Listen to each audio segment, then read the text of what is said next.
Hi everyone, it's Frida Fletcher coming to you from my kitchen today, and I want to focus today on the categories of flowers and then how you would put those into a vase arrangement to their full potential.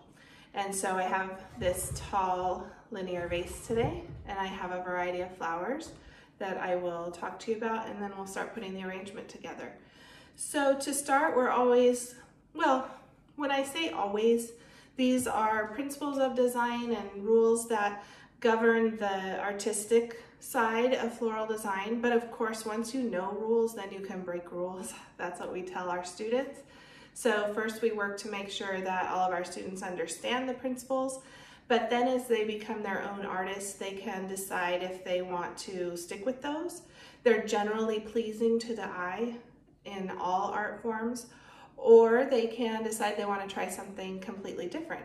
So what I'm talking to you about are the rules. What are the classic rules, the principles? So we would have a category of plant materials called greens, and that doesn't always have to do with the color. So for example, this is Eucalyptus gunni, and it's a sage type of green or a gray green. This is Israeli Ruscus. Israeli Ruscus is more of a line. See how that's a straight up and down green, as opposed to the gunni, which could be used as a line, but as you can see, it's kind of going out in every direction. So we would consider that to be more of a mass type of green to take up volume and to close in spaces and to cover mechanics. This is also a green. This is a type of eucalyptus called a agonis, and so that's what I mean. A green is not always green. This is a beautiful burgundy color, and this is a bunch, and in a bunch, maybe there are about 7 stems in this bunch. And the reason I picked this up is because I also found these fantastic protea, and those are grown in the desert regions of California. I got all of these flowers and greens from Flora Fresh, our wholesaler in Sacramento. And so see the inside of that protea, how it's that burgundy color. And so I got that agonis to help pick up that color. All right, so those are our greens, and those are gonna be for the background.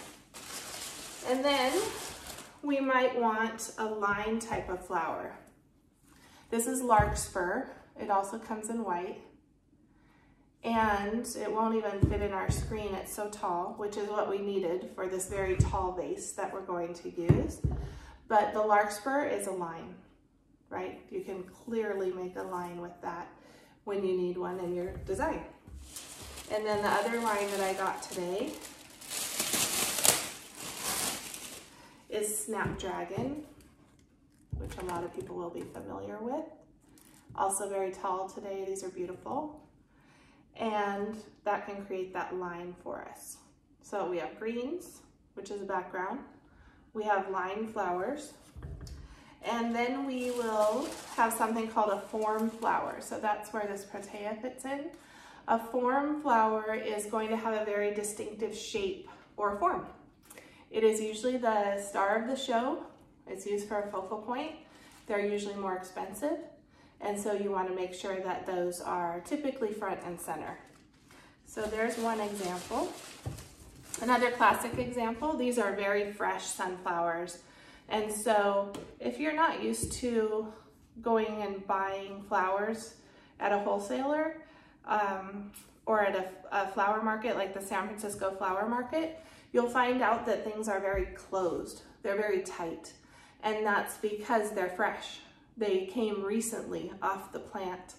And so these sunflowers will actually open more and more as they warm up and are exposed to the environment. But this is an example of a form flower also. A sunflower has a very distinctive shape to it. It's recognizable, it's eye-catching both in color and in shape, so it's a classic form flower. And then I found this great deal at Trader Joe's today, these coral peonies. Peonies are a favorite flower of many people, and they're short-lived, so you have to get them while they're available. And right now they have a great deal on these. It's my cat. At Trader Joe's. So that also could be used as a form flower or a mass flower if it's not the most special one that you have, but I think those are usually going to be form. We have roses, and roses can play a dual role. So these could be a form flower. Obviously a rose has a very distinctive shape, they're very well known, they're on the pricier side when we compare them to other flowers, but they also could have a supporting role. And so, for example, if you are going to use one of these massive protea, and then you're going to put a few roses in, well, the protea is obviously the focal point there. So that would become the form flower, and this would become a mass in that situation. Here's another flower that can do double duty. This is called Lysianthus. Oh, there we go. So you can see this is also very tall, and it could be used as a line, straight up and down, with one flower at the end of it. It branches, but the rest of those are little buds, which we love. I use all the little buds whenever possible. But this also could be a mass flower, again, if you had a more special flower that was the focal point. Then this could add color, volume to your arrangement, mass to your arrangement. It can help with repetition of color, repetition of shape. I have some carnations. Whoa, again, going back to that burgundy that we're tying back into with the protea. Carnations are typically a mass flower. And then I have this leucadendron. It's in the leucadendron family. Unusual texture, something we don't see all the time. That's one of the things I like to do with our arrangements at school, is to try to give you something different that maybe you haven't seen before. So this would be a mass. Again, it's going to add color and volume and mass and fill in some holes. And then finally, I only bought one filler today. This is the one I really like today. This is called Misty. And it has very small flowers, very delicate, and that's what's typical of a filler flower. And a filler is going to go in usually towards the end of the arrangement to do what its name says. It fills in the holes and spaces where you need to do a little work. It finishes off, softens the edges of the arrangement. And filler is a very personal choice. Some people like a lot of filler, some people like hardly any. So we're going to use some of these flowers, but not all of them in this particular arrangement. I'm going to start off by doing a little bit of greening in my vase. And the greens are going to help to establish the lines, how tall we want the arrangement to be, and of course to give it that background. So this is my line green. This is Ruscus. So I'm going to find a piece that's fairly straight and go ahead and put that in the back. I'm going to work towards myself for a little while, and then I'll turn it around. We want to make sure, as always, that our flowers and leaves are not below the water line. If we work below this water line that we have here in the vase, we get anything below that, we're putting bacteria into the water, and we don't want to do that, because then that bacteria is drawn up through the stems of the flowers and it affects the bloom, the head, which is usually what we're most concerned about, is the beauty of our design. So you'll see I'm cutting the bottom of everything right before I put it in the water. That's just to open up those water absorbing cells so that we continue to have water drawn up. So this is my line in the back of the design, and I put some here in the front. I may put more in later, but that'll get us started.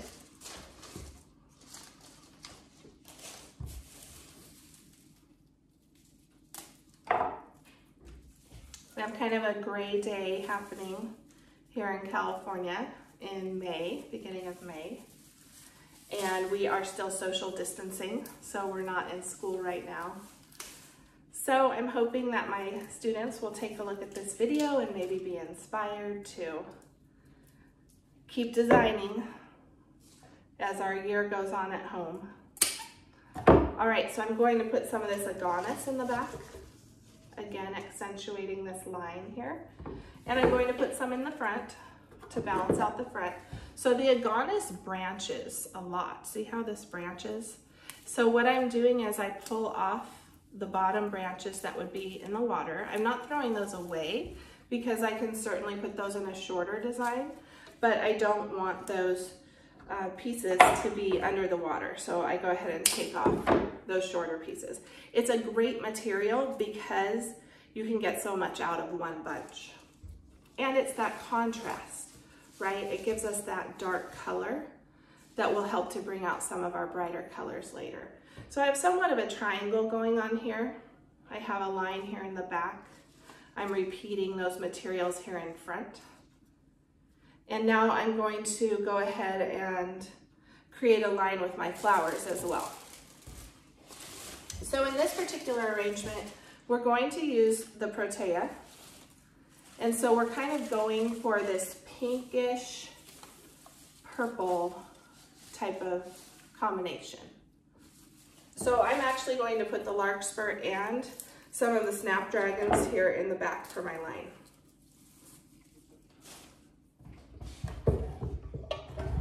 Have to turn this to myself for a second. See what I'm doing. Now, one of the biggest mistakes that I see people make at home when they're designing is that they don't follow the proportion of the vase. And that can become, I guess, not so pleasing to the eye when your proportion is off on your vase. So I'll show you what I mean by that. If you're using a taller vase, so here are two lines we've put in, right here with that larkspur. This is a very tall vase. And so when I go to put in my line, if I was going to put in one more larkspur, I can bring that to the edge of the box here that I'm using to elevate it. And I put the top of my flower here at the top of the vase. The stem's going down off the side of the table. And I measure one time to the bottom of the vase here. And really, with such a tall container, I want it to be 2 times the height of this container when I'm done. So I'm going to bring my hand from the bottom of the container to the top. And now this on the top is 2 times the height of this vase. And then I'm going to cut it here on the bottom. And so I've made sure that this line that I'm creating is tall enough for this particular vase. What I see a lot is that someone might buy these roses, which are pretty, very pretty color.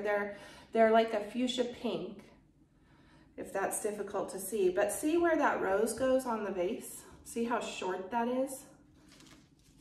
Here's the top of the vase where my hand is, and here's the height of the rose. So see, that's very short. We needed something taller than this rose to elevate this whole design. All right, so I've got some of my purple going up here in a line. I'm going to add in the pink Snapdragon.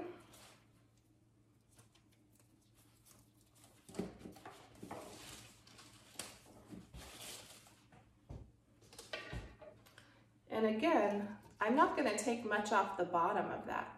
It needs to be almost its full height to be in proportion. 1.5 to 2 times the height of the container is our principle of design in terms of proportion.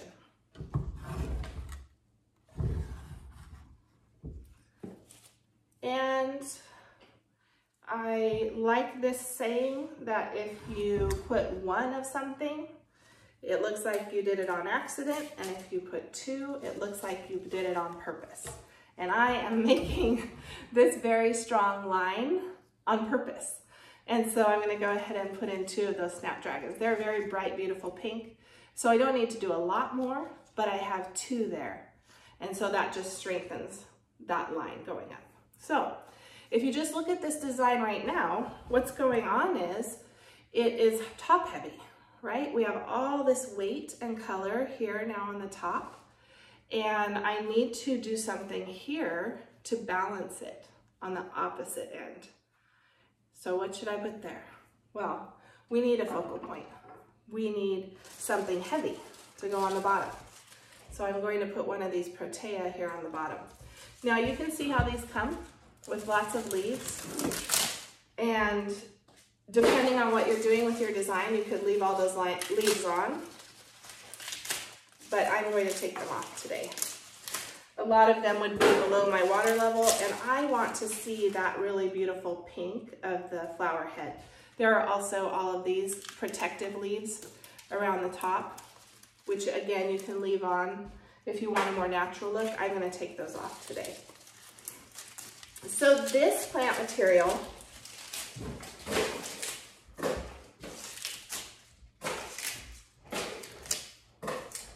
is physically heavy, like when you hold it in your hand, and it's visually heavy when I put it in the vase. And they're expensive per stem. And so I need to really pay attention to what I'm doing as I cut this. So I'm measuring this against the height of my vase to make sure I'm cutting in the right spot. I don't want to cut this too short, because in this particular vase, if you cut something too short, it's basically wasted. You could use it in another design, but I need another design big enough to handle this big guy. So I'm going to try to only cut it once and cut it in the right place. Cut that a little bit shorter. It's always better to go longer the first time and then cut it shorter if you need to. You can always go shorter. All right, so that's where I wanted it to end up. I want it to end up right here at the lip of my container. There's the top of my container. Because it is so heavy in appearance and actual weight, I need that to be lower. If I am going to put a protea here, I'm going to repeat it, but if I put too much weight here in the center, in this particular very narrow vase, it's not stable. It's not balanced physically, and it's going to fall over. But I am going to copy it. I'm gonna put another one there. I don't want to put this one in at the same height. If I put those two at the same height, sometimes we get what looks like we call it the headlight view, that it just looks like 2 flowers looking straight at you. And so to increase my depth in my arrangement and pull the eye inward to the arrangement, I'm going to put that one up a little bit higher, about there. And then I'm also transitioning from my lowest material to my highest material by adding a center point.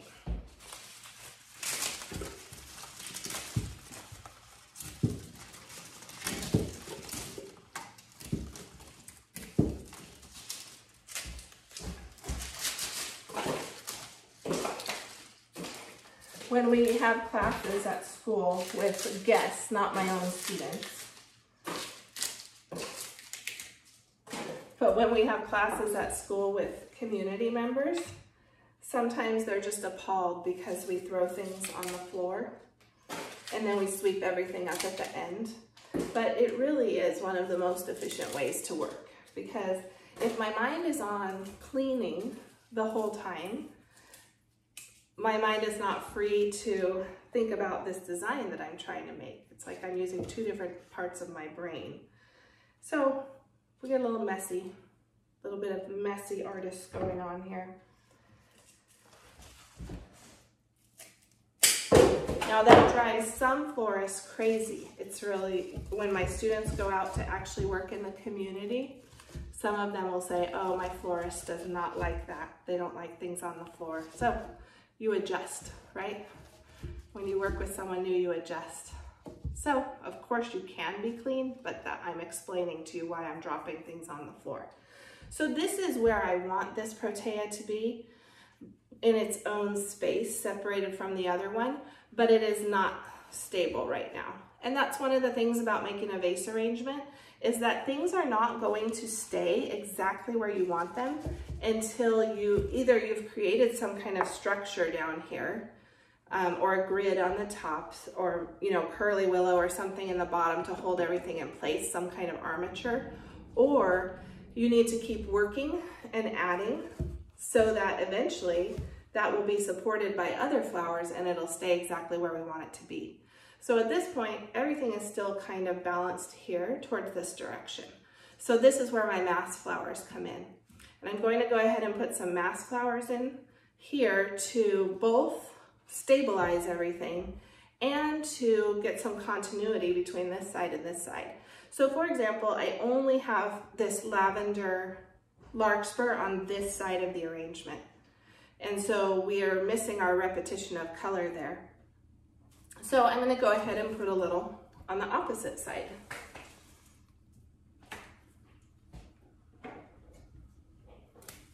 So I'm not trying to make a new line, I'm just trying to repeat color. So I'm going to tuck this towards the back, but not completely change the shape of my arrangement.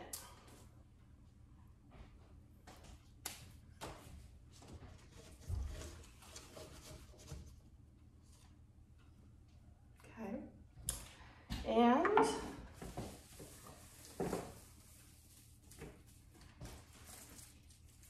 oh, I have this lavender lysianthus. So I have a mass flower that could repeat that lavender color. So I think I'll put some of that in.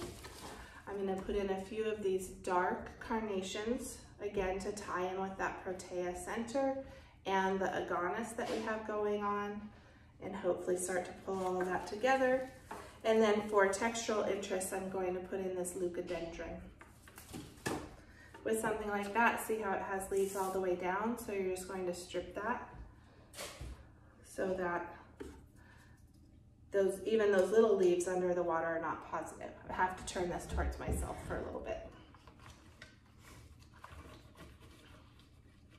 So if you're a beginning designer, I can talk to you for a little while about how to create something like this at home. So typically we would be receiving a mixed vase from someone, or we would be buying for ourselves a mixed bouquet, I think immediately of grocery store type of bouquets that are fast and easy to pick up. They're not arranged, they're just bunches of flowers, similar to what we have here, maybe just some different flower materials. And what I would suggest to you, one thing I've learned, is that when you get a mixed bunch of flowers, they typically don't have enough of each type for you to make a great arrangement when you get home.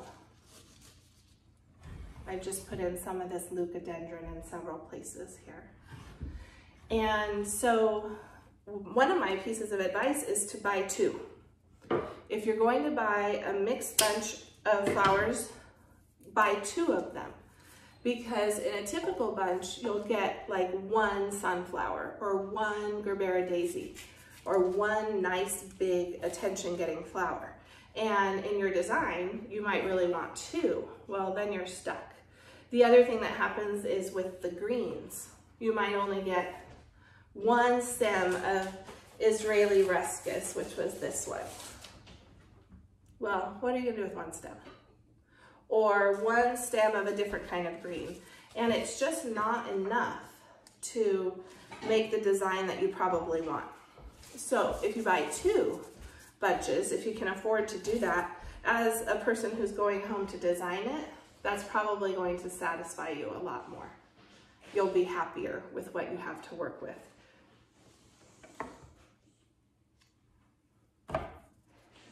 So when we go in to add mass flowers, this is really just about repetition. It's about transition from large in the center to smaller towards the outside. Repetition of shape, repetition of color. Balance. You're looking to see, does this look too heavy on one side, not heavy enough on the other side? And how can you rectify those issues? And then depth, I should talk about depth. So maybe I can show you that better. So I've added some carnations in, again with that burgundy. I'm gonna put another one towards the front so it's not just these two soldiers standing here and back.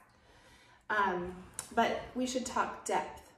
So see how, here's my protea all the way in the front, and then this should be a thick arrangement when you're finished this way, because you should have been moving from the back to the front or the front to the back and creating this 3D effect. Now this is a very narrow container, so this is as wide as I can make it and still have it be balanced. But the idea is you're not creating something that's two-dimensional like a painting, two-dimensional, okay? You want to create that depth from the side as well. And if you do that, then when you look from the front, that will translate. Like we have some flowers that are very close to us and move farther and farther away. So I'm just going to put in a few more to just kind of give you an idea of what this would look like, and then that's probably all the time that we have for today. So the idea here was to know your different types of flowers. We have greens, focal or form flowers, which are your focal point. We have mass, which are for color and volume. And we have filler, which I haven't put any filler in, and then line, so that you can create the lines that you want. And so a lot of times when I'm lost, like if I am trying to put an arrangement together and figure it out in my head, but I'm not really sure what to buy, especially if you do get the chance to go to the flower market or to a wholesaler, you're gonna walk into this huge cooler that has all these different varieties of plants. It's fantastic, but it's also a little overwhelming. And so whenever I start to get lost about what should I put in this arrangement, I kind of go back to my principles and the types of flowers and think about, okay, do I have a line? Do I have a focal point? Do I have a filler? Do I have a mass? Which is actually what I did this morning when I went, because I was not sure exactly what I wanted to do. And that happens to all of us. Of course, you can look for inspiration photos of what other people have done, but sometimes you want to do your own thing and you need a little starting point for that.